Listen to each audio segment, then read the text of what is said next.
Our tale today begins with a boy named Piyuk, whose childhood was nothing less than a living nightmare. His mother was involved in prostitution and the dark world of drug dealing.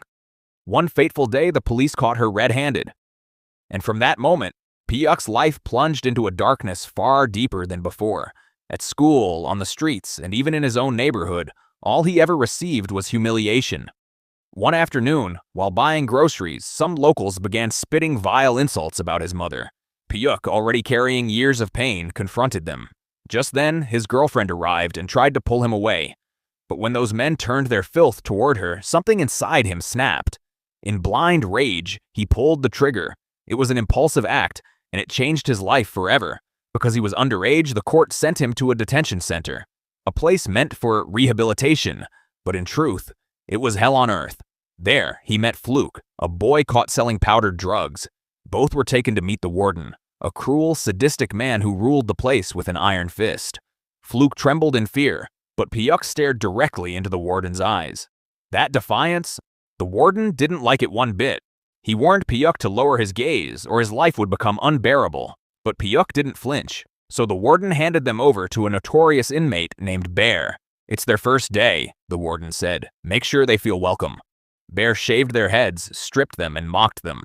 That night, they were thrown into a hall full of dangerous prisoners, each wondering if they'd survive till morning. Later, Bear summoned them.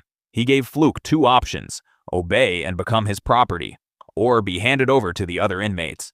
Terrified, Fluke submitted. Still, Bear's men beat him brutally. Everyone was stunned when Piyuk refused Bear outright.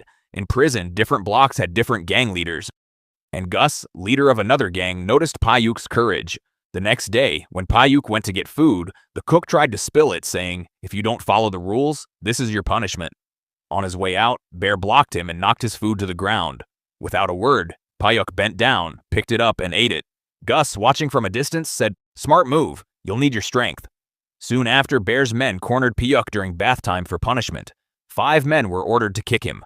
When it was Fluke's turn, he kicked lightly, but Piyuk knew the next blow would be real. He blocked it, angering Bear, who ordered them to beat him until he passed out. Through flashbacks, we learn Piyuk had once been a boxer, determined to avoid the criminal path his mother wanted for him. That same stubborn spirit was now his only weapon. Later, Fluke apologized, offering biscuits.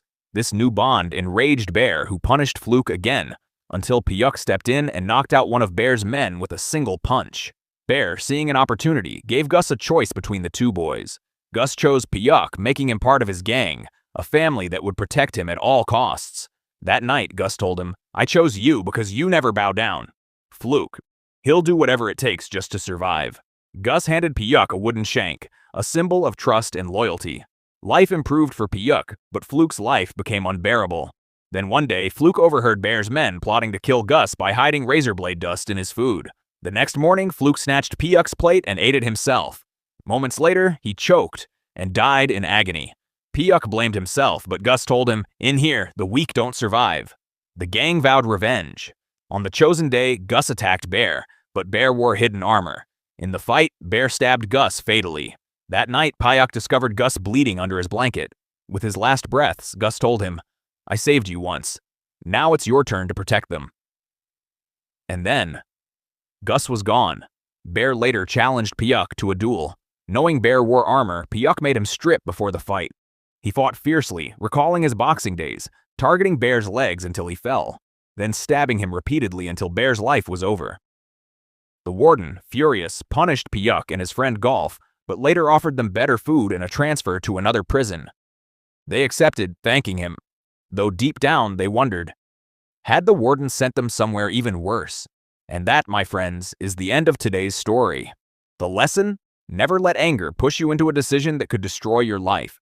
In prison, regret lasts a lifetime. And survival comes at a cost. This was today's story from Quick Recap. If you enjoyed it, don't forget to like, subscribe, and share, because we've got more gripping tales coming your way. Thank you for watching.